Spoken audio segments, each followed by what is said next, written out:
नमस्कार दोस्तों, हमारी आज की कहानी है अच्छी सीख। इससे पहले अगर आप हमारे चैनल पर नए हैं या अभी तक आपने हमारा चैनल सब्सक्राइब नहीं किया है तो पहले चैनल सब्सक्राइब जरूर करें। किसी बात पर पत्नी से चिक हो गई। वह बड़बड़ाते घर से बाहर निकला।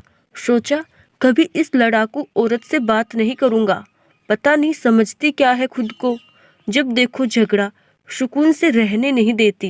नज़दीक के चाय के स्टॉल पर पहुंचकर चाय ऑर्डर की और सामने रखे स्टूल पर बैठ गया।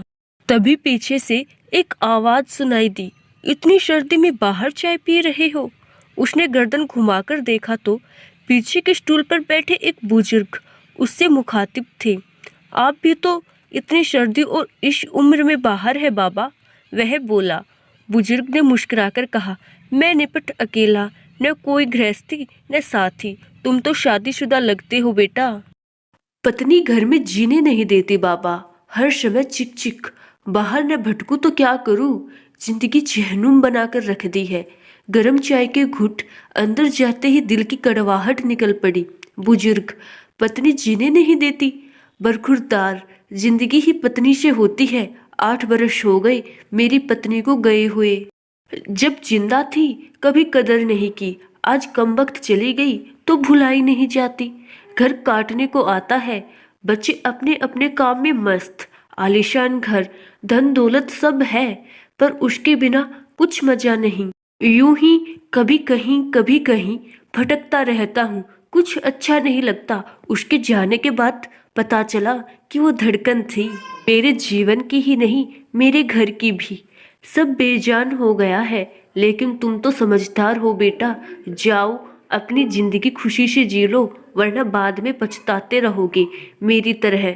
बुजुर्ग की आंखों में दर्द और आंसुओं का समंदर था। उसने चाय वाले को पैसे दिए, नजर भर बुजुर्ग को देखा, 1 मिनट गवाए बिना घर की ओर मुड़ गया। उसे दूर से ही देख लिया था। डबडबाई आंखों से निहार रही पत्नी चिंतित दरवाजे पर ही खड़ी थी। कहाँ चले गए थे? जैकेट भी नहीं पहना, ठंड लग जाएगी तो। तुम भी तो बिना स्वेटर के दरवाजे पर खड़ी हो। कुछ यूं दोनों ने आंखों से एक दूसरे के प्यार को पढ़ लिया था।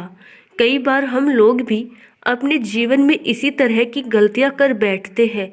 सिर्फ पत्नी ही नहीं, माँ बाप, चाचा ताऊ, भाई बहन या अजीज दोस्तों के साथ ऐसा कर देते हैं जो सिर्फ हमको ही नहीं उनको भी कष्ट देता है। छोटा सा जीवन है, प्यारे हंसकर गुजार दे।